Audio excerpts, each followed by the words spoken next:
नमस्कार. महाराष्ट्रातील विविध क्षेत्रातील बातम्या झटपट आपल्या मोबाईलवर पाहण्यासाठी लगेचच सबस्क्राइब करा राष्ट्रशक्ती लाईव्ह न्यूज आणि सोबत बेल आयकॉन प्रेस करायला विसरू नका. मोठा स्फोट केला काल की जेव्हा अमित शहा आले होते तेव्हा उद्धव ठाकरेसोबत ठरलं होतं की अडीच वर्ष ठरलं, पण शरद पवारांनी 5 वर्षाचं मुख्यमंत्र्याची ऑफर दिली म्हणून उद्धव ठाकरेंनी पलटी मारली. असं आहे की ह्या सगळ्या विषयांना इतकी वर्ष झाली की आता महाराष्ट्रामध्ये बाकी पण विषय खूप आहेत ना, त्यामुळे तुम्ही पण असे विषय सोडून दिले पाहिजेत.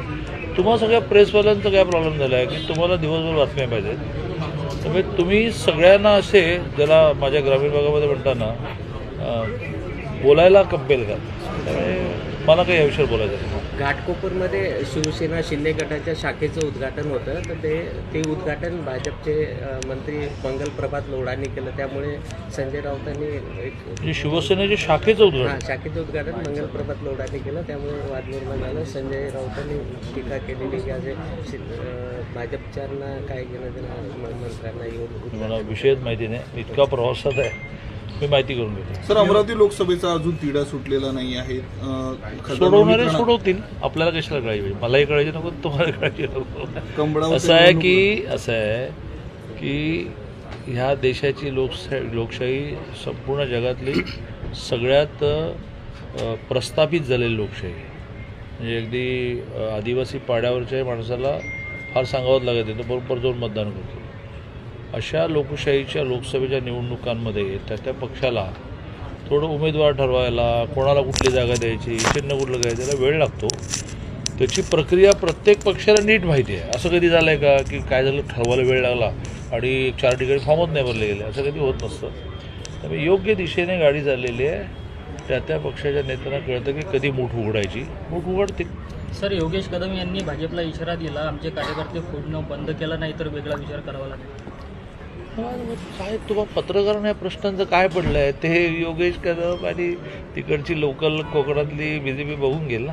मुळात मला म्हणजे मी काय माझं सरळ मार्गी चालतो फार, त्यामुळे तर आज एखाद्या वेळेस आचारसंहितेच्या आधीचा शेवटचा प्रवास असेल, मग प्रवास करता येणार नाही, मग कुठले विकासाचे कामाचे उद्घाटन राहिली, एक आंदोलन चाललं आहे, त्यात काय अशा विषयांवर मी जास्त भर देत असल्यामुळे योगेश कदमांनी कुठले कार्यकर्ते फोडले त्याच्या आधारे म्हटलंय काय मला माहिती. दादा, पत्रकारांना प्रश्न साहजिक पण नाही, कारण दोन्ही सत्तेतले आहेत ना.